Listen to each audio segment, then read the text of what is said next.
যে মাটিতে 8 বছরের কন্যা যদি নিরাপদ না থাকে, ধর্ষিতা হয়, রক্তাক্ত হয়, লাশ টুকরা হয়ে যায়, আগামী দিনে আমাদের সম্ভাবনা, আমাদের ভবিষ্যৎ, আমরা বিল্ডিং করে করব কি, ব্রিজ করে করব কি? বলেন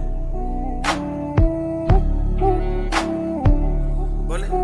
আপন ঘর এক বাসা, এই বাসা আর ওই বাসা, 2 ফ্ল্যাট 2 দিকে, ওই ফ্ল্যাটের এর এই ফ্ল্যাটের 17 বছরের প্রতিবেশী যদি আপন কন্যার খুন করে হত্যা করে, 8 বছরের কন্যা।